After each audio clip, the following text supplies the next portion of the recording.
So if you're new to photography and you want to get into astrophotography, or you're not new to photography, but you're new to astro and it's something you want to try, but it's like really different from anything else you've ever done, I definitely think you're probably making some mistakes, and I'm going to try to help you with that. So if you're new to the channel, thanks for stopping by. I'm a full-time photographer and YouTuber.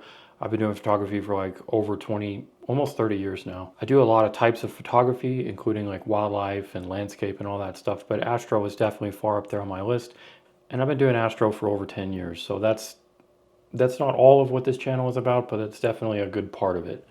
Although I didn't realize until just now, because somebody's been texting me, somebody's been DMing me about astrophotography and asking me these questions, which prompted, I was about to say like, hey, go to my astro playlist and go look for this video.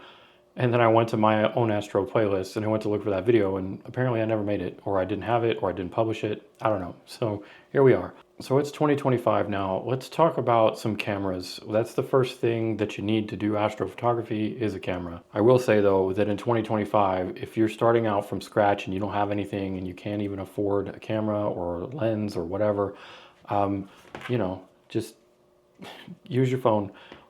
Most phones these days can do pretty darn well for beginner astrophotography stuff. I have many playlists and many videos on phone astrophotography, so you can check those out. If you don't have a camera and you're looking to get a Canon camera in 2025, what do I recommend for astro? So let's start at the very, very bottom. Let's just say either you don't have much to spend, or you're really frugal, or not sure if you're going to be interested in this at all.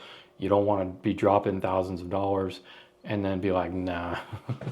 Because I will warn you right now, astrophotography is a deep rabbit hole. It's way deeper than any other type of photography you could imagine. You can you could go so deep. We're not going there. Basics, cameras, Canon cameras, no money, little money. We're talking like under $500 here.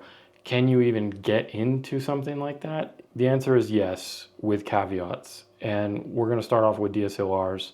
So let's just start with why this guy messaged me. He told me that he has a T3i, a Canon T3i. That's a very old, like 11, 12-year-old body. It's also a very, like, one of the lowest entry-level cameras that Canon ever made. So it's way down there. So the chances of you being able to find one for like $100, $50 even, I don't know, like it's low, right? It's a crop sensor. That's important to note, but we're not going to dive into that right now. But what is important to know is that crop sensors are almost always cheaper than full frame sensors because their sensors are smaller. In regards to astrophotography, that means two things. The first thing is smaller sensor equals smaller field of view. It also means you have a crop factor. What the heck is a crop factor? Okay, so if I have just like a regular lens like this, it doesn't even matter what it is. This lens, this is a 16 to 35 millimeter. This is an EF lens. It's made for a full frame. That means that on this camera, this lens is at 16 millimeters. It's going to be 16 millimeters. If I put that on an R7 or a T3i or any crop body camera, I'm going to have to multiply 16, whatever the focal length is of any of the lens you're using, by 1.6, which is the magnification of a full frame sensor.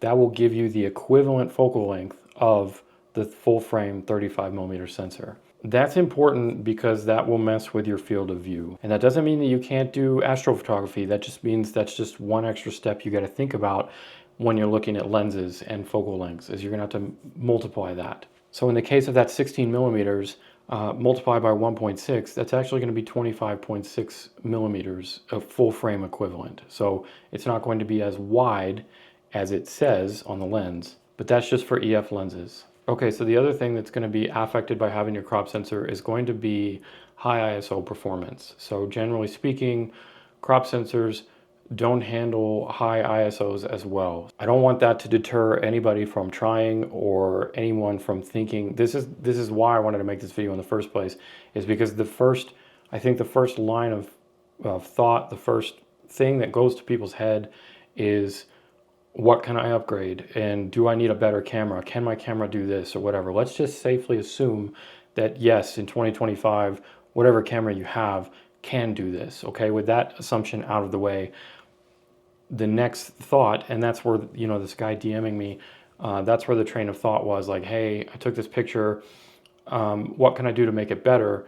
What kind of camera do I need? Is the camera I have good enough? And what kind of camera do I need to do astro? Like that stems from a lack of knowledge of the subject. So that's what we want to change here. I want you to think about like not upgrading your gear is not going to make you a better photographer. It's not going to make your images better if you don't have a fundamental understanding of the subject. And in this case, that's astrophotography. So learning everything about the basics of astrophotography and learning about the night sky and, you know, some basic physics, stuff like that, all of that's really going to help your understanding of like what you need to do with your gear to get a certain type of shot. And then the next best thing you can do, and I know this is subjective, and if you're a purist, then you don't want to be on my channel.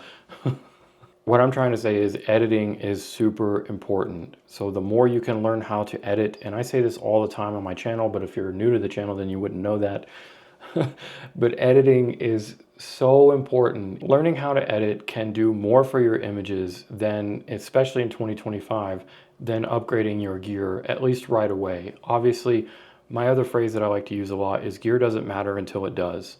You know, if you give someone like me, a professional photographer, a camera, it doesn't matter what it is. I'll get the best images I can out of it. And I, generally speaking, especially with me, and I'm not trying to sound arrogant or anything, but I do a lot of different types of photography and I'm very proficient at a lot of them. I'm very good at astro, landscape, wildlife, portraits, sports, all of these things I've done professionally for a very long time. And with that comes editing, subject knowledge, post-production, everything. Like, you give me one of these cameras and I'll give you a pretty good image. And that's the point I'm trying to make here is like learning how to edit is like the biggest thing that you can do. So I would say, remember that first assumption I told you is just assume that whatever camera you have is good enough to do astrophotography and start there. Learn everything about that camera and about what you need to do to take pictures of the night sky, and then learn what you need to do with those images that you just got. Because in 2025, there's some seriously powerful stuff. AI, I cannot tell you how good AI denoising is. I mean, I can. It's good. It's very, very good. In every video I've done of editing in the past year or two, using AI denoising is, I hate to say this term, but it's a game changer. It's amazing. But then learning little stuff like how to edit, how to use masks and not just edit globally so that you can just adjust the sky or just adjust the foreground or just adjust the Milky Way or, you know, all of these pieces. And I have tutorials like that on my channel, and there's a million other of them out there on YouTube. And you'll be surprised the next level you can take your images to no matter what you have. Okay, so now that that's out of the way, I know that was a long intro to get to like, what camera should I get, Brent? But I'm not making this video just to sell cameras. Like, I couldn't care less. You know, I do appreciate it if you use my affiliate links, and if you don't have the Honey browser extension, ooh, if y'all don't know what's going on with that, you should watch that video. The point is, I don't want you to just go out there and think that you can just blow a bunch of money and upgrade your gear and then, you know, take everything to the next level. If you can afford to do that comfortably and it's not going to hurt your finances, not going to hurt your life, then knock yourself out, you know, and definitely use some links in the description. But seriously, I think that's a train of thought that people overlook, is understanding subject matter and post-production. We'll start at the bottom, like I said, with this guy talking about his T3i. Absolutely, yes, you can take pictures with that. No, it's definitely not the best camera out there. If you're gonna stay with a DSLR in 2025, I definitely recommend full frame, and I would recommend a 5D Mark IV or a 5D Mark III. Both of those you can find used for relatively very good prices, especially when you're comparing them to something, you know, mirrorless like this R5. Those, in my opinion, are going to be kind of the best for all around photography in general within the DSLR world. The 5D Mark III, 5D Mark IV are great jack of all trades. If we're going to go below that, if you can't swing a full frame DSLR, then I would just say get whatever you can that's as close to that as possible. A 7D Mark II, a 90D, 80D, 60D, I mean, you just keep going down the list until you can find something that you're happy with, you know, being able to afford. You just know that the further down the list you go, the older the cameras are going to get, and also the worse performance they're going to have with high ISO, comparatively speaking. All right, so let's jump into mirrorless. My favorites for consideration for an astro camera for 2025, if you want to start on the lower end, you can start with an RP or an R. Those are both the first two mirrorless cameras that Canon ever made. So, you should be able to find them for a decent price. They're both full frame. The RP is going to have a little bit lower megapixels, so it might actually be slightly better. I did own both of those cameras like a while ago, but it's been, 3 or 4 years, so I don't really remember. But I do remember I've got a lot of good stuff out of the RP specifically. I use that one a lot. It's a tiny camera though, and it's smaller batteries, so that's something to take into consideration, especially if you want to do like a lot of long exposures and like astro time lapses and stuff. The RP is good, it has a good sensor, all that kind of stuff, but the battery's really small on it, so either you're gonna have to be there to change out batteries, or get a battery grip or something. Since we're talking about batteries, the R8 is like the new version of the RP. It's an amazing little camera. I mean, it's good for everything. I love that little thing. And even if you wanted to do wildlife, landscape, portraits, whatever, you could do anything you want with the R8. And so if you want an all-around camera, the R8 is incredible. It does have the same batteries, and it's the same physical size as the RP. So that's the only downside. It also doesn't have IBIS, which you don't need for astro, but if you wanted it as an all-purpose, then you'd be relying on image stabilization on your lenses, not on the sensor. But the R8 has the same sensor as the R6 Mark II, which is still probably to this day, until the R6 III comes out, my best value camera for Canon, like award, if that matters coming from me. 24 megapixel full frame, incredible. It has one of the best sensors that Canon has for low light performance outside of like the R1 and the R3. The R6 Mark II is better than the R5, it's better than the R6, it's better than the R5 Mark II for astro purposes. It can handle those high ISOs just a little bit better, and everything that I've done over the past couple of years with an R6 Mark II, it's my go-to for astro stuff, but it is still kind of expensive.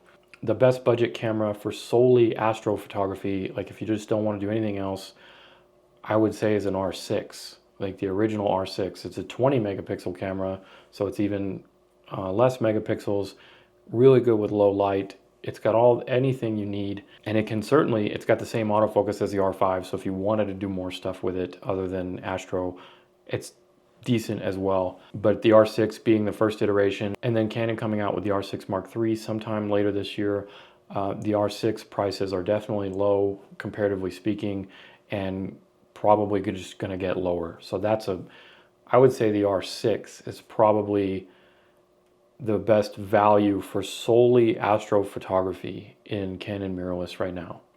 All right, so let's do a quick recap. My top choices in 2025 for astrophotography, Canon cameras, DSLRs, top choices: 5D Mark IV, 5D Mark III, 1DX Mark II, and then anything else below that, it's all kind of the same. Those are my top three. Canon mirrorless in 2025, top for astro, R6 Mark II.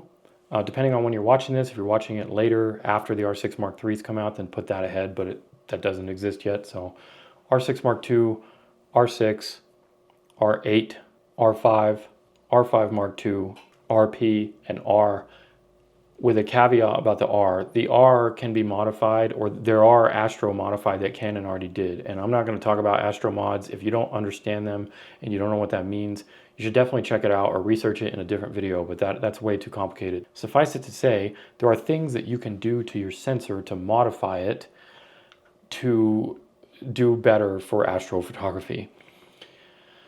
Canon has already done this with the EOS R. They made the EOS RA. The problem is, even though it's a very old camera now, very old, it's 4 or 5 years old, whatever, it's really hard to find because they didn't make that many of them, and people that have them generally don't want to sell them. So you might be able to find a used one, but you could send it in to third-party companies and have them modify. They have a whole list of cameras. They can do the RP, they can do the R6.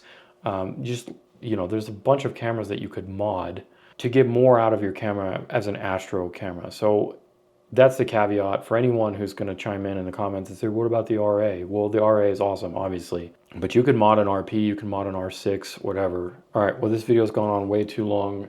That's my thoughts on camera bodies for Canon for 2025 for astrophotography. The moral of the story is upgrading is cool if you can afford it. If not, just learn your craft, man. Learn astrophotography, learn everything you can about the night sky, about the stars, about the rotation of the earth, about the 500 rule no longer being good enough. Learn about all of that kind of stuff. You can go check out my video on the lenses that I recommend for Canon for astrophotography. That'll help you. I have a whole astro playlist, but as I was just discovering, there's a lot of videos on there that kind of all scattered around. I didn't talk about any other type of cameras. There's a lot of other ways to do astrophotography. I didn't talk about trackers. You know, those are all other videos. I didn't talk about telescopes. I didn't talk about CCD cameras. None of that. This is all just assuming that you're just a regular photographer who wants to take regular untracked images with your normal DSLR or mirrorless cameras. If you have any other questions or anything that I missed pertaining to the camera bodies or anything like that, leave those in the comments below and I'll definitely try to answer them, or maybe even make another video out of them. I do want to keep going with astro. I've got a lot of cool stuff planned for 2025 and astro specifically, so I'm hoping to push that a little bit more as well. The ultimate point here is to get as good as you can.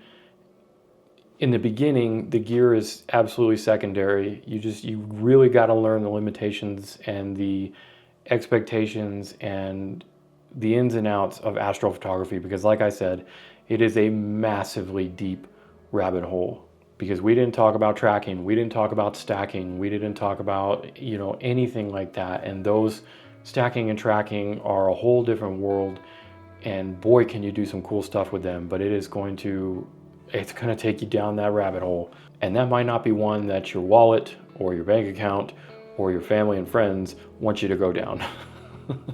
All right, that's it. Thanks for watching. I'll see you in the next one.